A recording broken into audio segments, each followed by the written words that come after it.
Howdy, gang, and welcome to another edition of Everybody Wants England. We're finally going to cover these three films, Like a Bad Dream or As a Bad Dream, depending on where you look it up at. Nobody Knows Anything and Dubbed and Dangerous 3. And just a heads up that next week on Everybody Wants England, I will be covering some probably better known films, at least in these circles. I'll be covering 2001 Maniacs, Hatchet, and Behind the Mask, The Rise of Leslie Vernon. So, just a little heads up to let you know what's coming up. Now, tomorrow night, and hopefully y'all won't mind if I eat my little mini key lime pie dessert. But I was late getting my dinner eaten, and this is my dessert for it. So, um, but tomorrow night will be another edition of Apples and Oranges, and this is going to be a paranormal episode. But whether you believe in ghosts, don't believe in ghosts, or on the fence about ghosts, I want everybody to join in. You know, you can either join in on the chat, you can come in live with me on the stream. If you're interested in doing that, be sure to let me know so I can get the link out to you. We're going to be, sharing ghostly stories and discussing all of that tomorrow night, starting at 8 p.m. Eastern Time. Also, on Friday Foolish, that will be yet another supernatural episode, and me and Candace are going to be on here sharing some of our ghostly stories. And again, we want you to join whether you believe, don't believe, or are merely on the fence about the existence of ghosts. Because we want to look at it from all sides, right? And so, and the Apples and Oranges show is a healthy debate show anyway.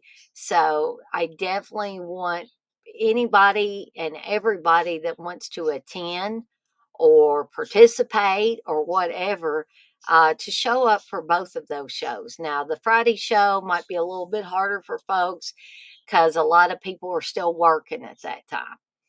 And if that is the case, then you are welcome to watch everything on the replay. Um, and so we got that coming up.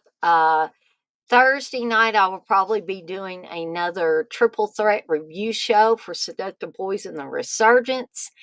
There will be no movie munchies or watch alongs this weekend because this is my weekend off for doing that. And also, there will be a Terror Time tea about 11:45 Eastern Time on Friday before me and Candace do the Friday Foolish show. So, I also wanted to let you guys and gals know that there are some new shirt designs in the Deadites on Deck shop. And, well, there will be, rather, I should say. But I'm going to bring up some of the new designs here so that I can show you guys and gals, for those of you that might be interested. Okay. So, let me go ahead and share my screen with you guys and gals. We dropped down from 5 to 2, but I never can trust that because YouTube is so screwy. So, I'm just literally not going to pay attention. So this is the George Romero design that I created last night. I think that he looks pretty good. There is the Lucio Fulci one. I may have already showed that one. That's Peter Steele. I think y'all have seen that. Here is the all new Sam Raimi design. And this is the all new Toby Hooper design as well. There's Captain B playing. There's one version of me and Candace. This is the version we both really, really like, though. There's the Dario Argento design. We got Kane Hodder. We've got Peter Criss from Kiss. There's another version of Peter Steele. There's a variant version of Robert Englund. There's Stephen King, Vincent Price, a young Robert Englund, Joe Bob and Darcy. There's the original Kane Hodder design. And there's the original Robert Englund design. But I just thought y'all might like to see those real quick. Hey, TJ. Thank you, TJ. You say, sorry about your mom. Glad it wasn't too serious. Yeah, bless her heart. She had to, she's still not, well, when I talked to her earlier today, they still hadn't released her because they wanted to do another blood culture because the stent that they had put in caused a kidney infection. So hopefully she got to go home later today. Hey, Blissful. But thank you, TJ. I really, really appreciate that. And I'm sure she'd appreciate it too. And I guess that's about it before we get started with these movies. Now, guys and gals, these three movies weren't exactly my cup of tea. Nobody Knows Anything was probably the best of the three. And it was the only one I didn't have to read subtitles on.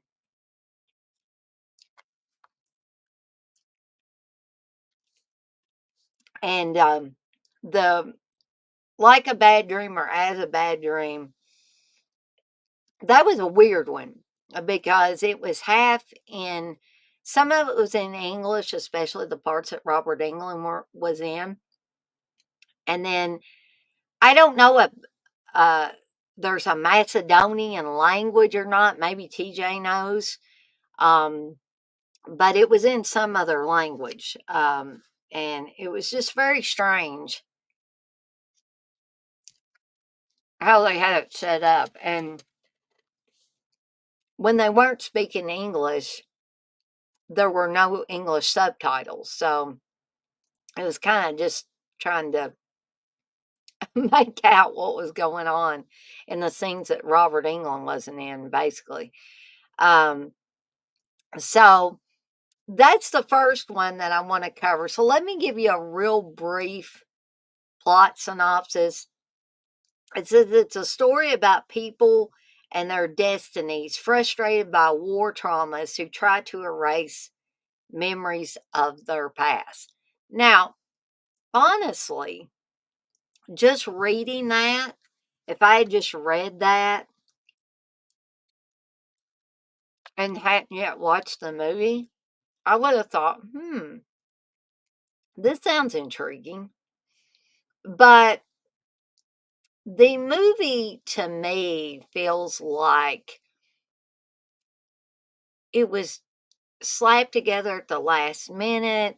Things didn't seem to flow one into the other. And I'm not saying necessarily it has to do that for it to be a good film, but it took me so much out of the film, the way it jumped around and had all these different stories going on and all of that, that I really, and it going in and out of English and another language, really took me out of the movie and did not enable me to get into the film the way I should have. And there was also, even when they were speaking English, there was a sync problem. And there were two different versions on YouTube, and they had the same sync problem where the mouth would move about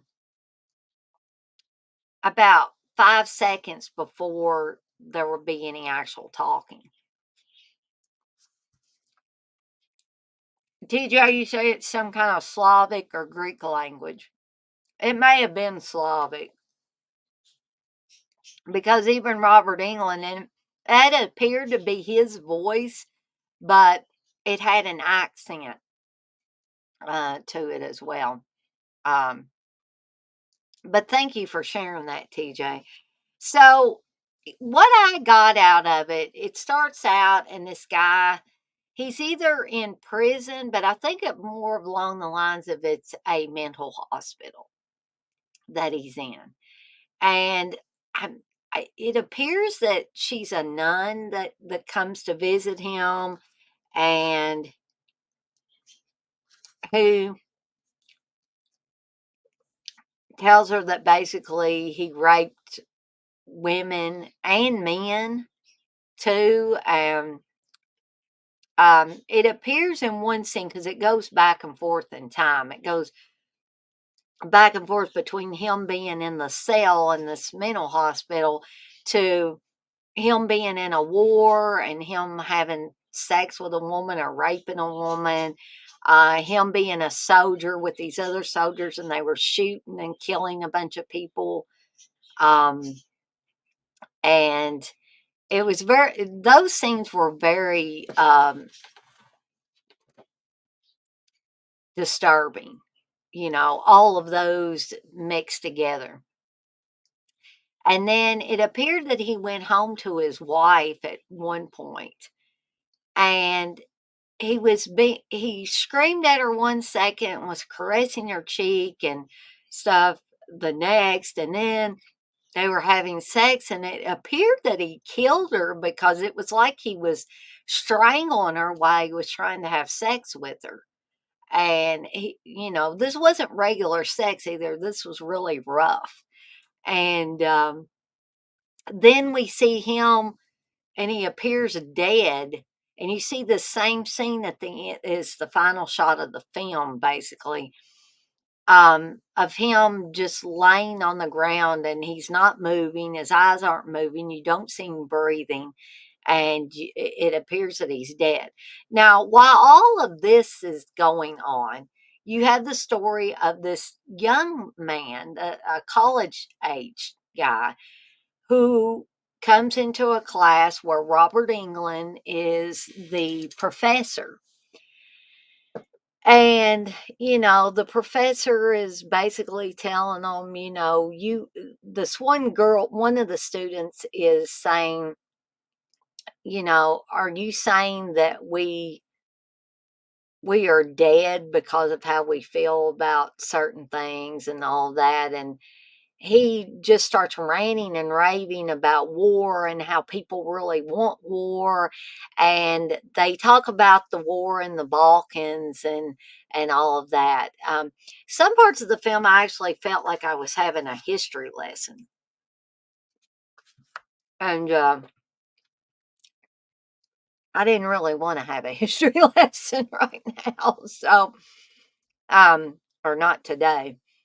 Um, so after the class leaves, the young guy who we're introduced during this second part of this movie goes up to the professor and says he likes his lecture and all of that. And um, the professor seems, interested, but not on the level of interest that happens later. Okay. So the young man also sees the professor in a bar, and he says, "Come over here and sit by me, boy. He's already drunk," you know. And they discuss a few things, and it appears that the professor is wants to have high ideals about things, but the alcohol seems to be affecting him, and he talks about love and romance and all of this stuff, but he talks about it in an odd, kind of offhanded, and in some cases disturbing way. Then there's a final scene between the young man and Robert Englund's character of the professor. He's not called anything but the professor. In the end credits, he's listed as professor or the professor. And so the I guess the young man comes to where the professor is staying. And I kind of knew where this is headed before it got there. Just the way the professor acted around this young man. And he finally says, I am in love. And the young man says, with who? And he says, you. And I'm like, yep, yep, that's where I thought this was going. Now, it does not show a lot.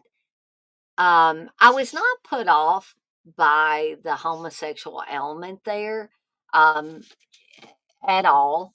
I never really, maybe other people thought this, but I never really saw any character that Robert Englund would play as a homosexual character. And I just had a hard time wrapping my head around it. But some people may be able to do that. So um, basically, there's a struggle, and I think he throws the young man down and he gets knocked out. We see Robert Englund's character take his shirt off, and um,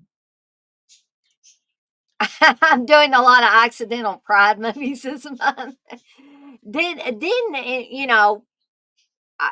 I support um, that lifestyle and all that. It's not the lifestyle for me, but I certainly support it for anybody that chooses to be part of that lifestyle. But no, that was not my intention this month, even though it is it is Pride Month. June is Pride Month. Um, but we see Robert Englund's character take his shirt off and kneel down beside the boy and say something to him. And then we don't see anything else until the next scene where we see the young man again and he's making a phone call and all of that. Um, so there was nothing explicit shown or anything like that. It's just innuendos, I guess.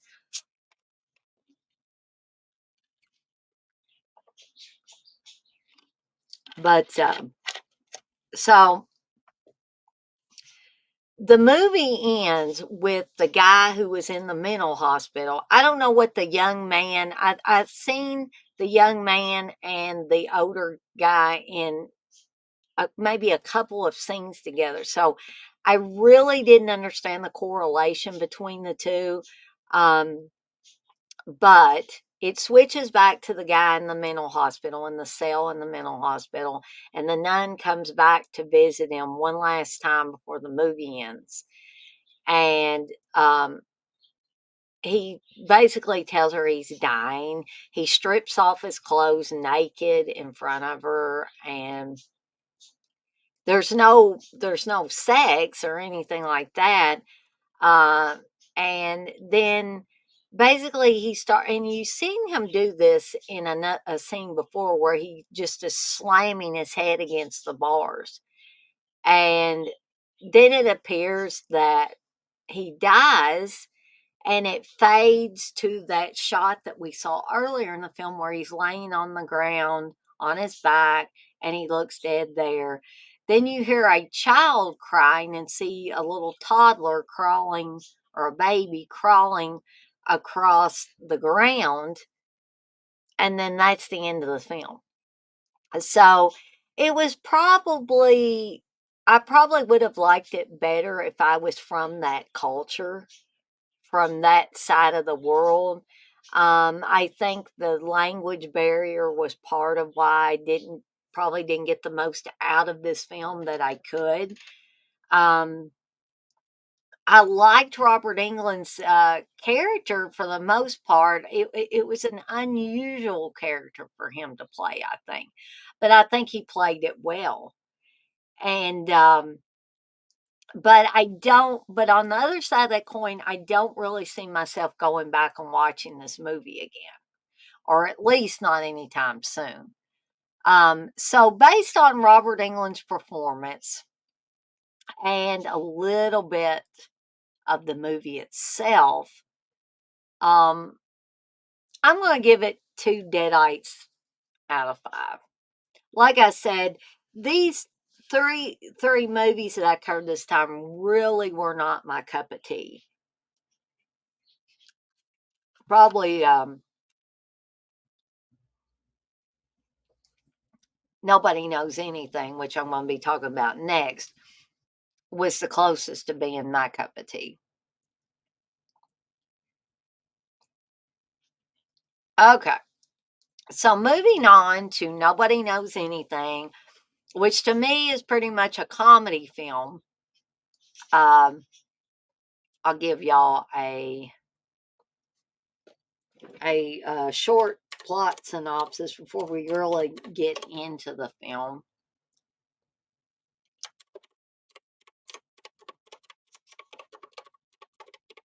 One second here.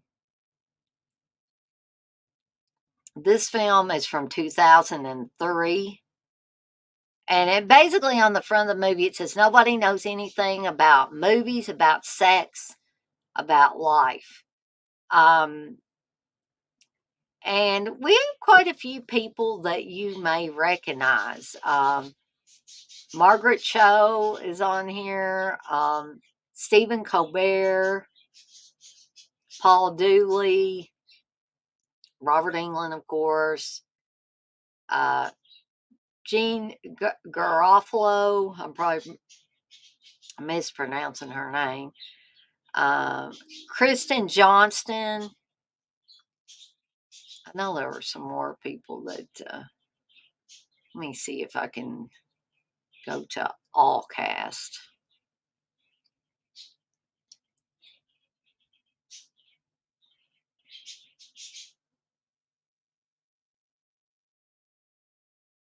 Ed Lauder's in this. Michael Lerner, Virginia Madsen, Tim Meadows, Mike Myers, Mary Kay Place, Scott Thompson, Fred Willard, Ben Stiller is even in this, in a really short part. But the plot synopsis, sorry about that. So, this is a comedy about Hollywood. Sarah, who's the main character, thinks making a movie is easy. With the guidance of her screenwriter uncle, she goes on a wild journey into the world of Hollywood where she meets crazy studio execs, insane producers, and a gangster who agrees to finance her film for a price. This is directed by William Tannen, which the name is not really familiar to me. I like the comedic offbeat element of this. Basically, the character of Sarah goes, on the advice of her uncle, who's a screenwriter.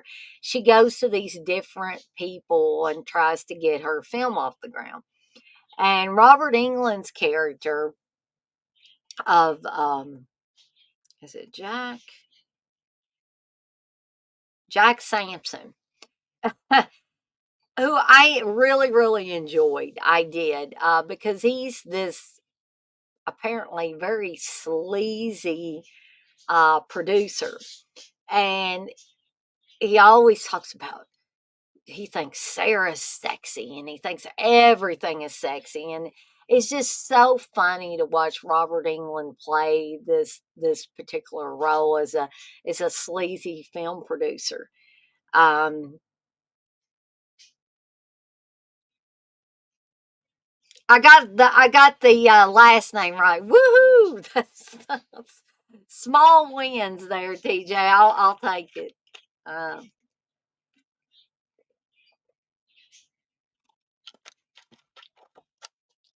I'm surprised I even got that right, but yay me. Um, so that's the basic story of the movie, is just her going around and experiencing these wild off the wall people while trying to get her movie financed and made.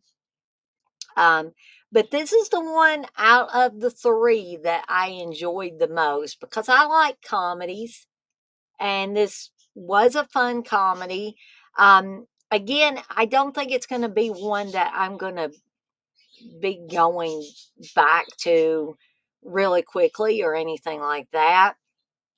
But um, my rating for this, I'm going to give it a little higher rating. And this is, too includes my evaluation of Robert Englund's performance as Jack Sampson in this. And I'm going to give it 3 deadites out of 5. This one was a little bit better than both of the other films I'm going to talk about tonight. So that's my rating for Nobody Knows Anything. Out of the three, if you were holding a gun to my head and said you got to pick one that you would tell people to watch out of these three, Nobody Knows Anything would be the one. Okay, so let's get to the last one. Dubbed and Dangerous 3. Okay, I'm going to try my best to make sense of this movie.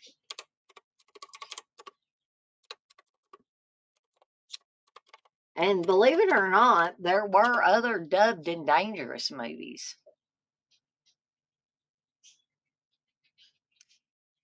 There was a Dubbed and Dangerous, there's a Dubbed and Dangerous 2, and, of course, Dubbed and Dangerous 3.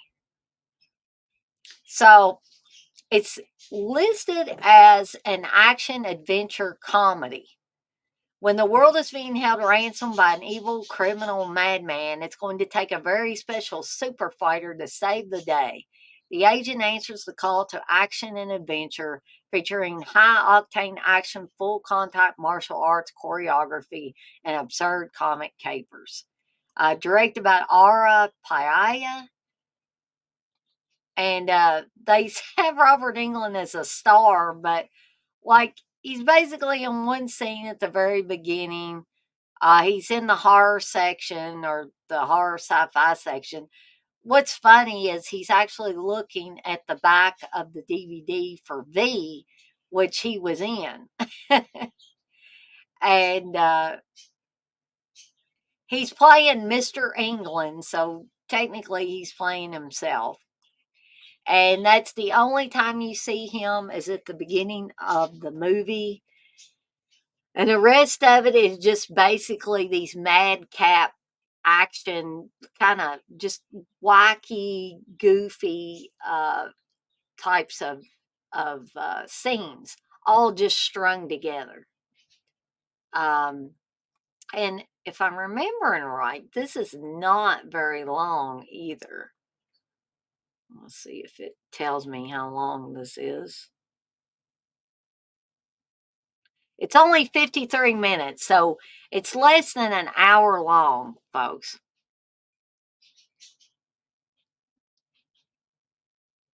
Evidently, TJ, they couldn't get Robert Englund for the first two. Yeah, because Dubbed and Dangerous 3 is the only one that I see him in. Um, but yeah, there's not a whole lot I can say about this one either, gang. And this is going to get my lowest rating of the night. It's going to get 1 deadite out of 5. Yeah, that's all she wrote on it. Now, I'm not saying that there might not be some people around here or, you know, in the circles we're in, or even outside of the circles that we're in, that would like Dubbed and Dangerous 3. But this gal ain't one of them. I appreciated Robert Englund. I don't know what he was doing in this film. I mean, they just kind of stuck him in there at the beginning in the video store. So if you want to watch the very beginning and see Robert Englund in this really short scene, then by all means. But, you know, I wouldn't really, you can watch it if you want, but don't say I didn't warn you about this one. Um, so, gang, I guess that's it from me. I was hoping that Chris would be able to join me tonight. However, he's got some things that he and Candace are working on. They got family obligations and all of that. So I was not able to have him on here with me, but hopefully he'll be able to join in tomorrow night at 8 p.m. Eastern time for the Apples and Oranges show on paranormal entities. Yeah. We're going to have fun with that one. We're also going to have fun on Friday with Friday Foolish. Me and Candace are going to be talking about paranormal stuff as well on that edition of Friday Foolish. So, I guess, unless anybody has anything they want to ask me, I will call it a night. Try to get some rest and let you guys and gals get some rest. Might work on some more t-shirt designs before I actually go lay down for the night. But I want to thank Blissful, you and TJ, especially for being in here and keeping the chat active. And for people that were just watching, I want to thank you for being in here as well. It's always appreciated. And for those of you that didn't get to, see it while it was live, hopefully you can catch this one on the replay if you are interested in hearing what I think about these 3 Robert Englund films. But in any event, I'm off like a dirty shirt, but I want to remind everybody, as I always try to do, to be kind to one another and blaze that trail. Have a fantastic night. Let's make the rest of this week fantastic as well. Wonderful, all that good stuff. And I'll see everybody next time.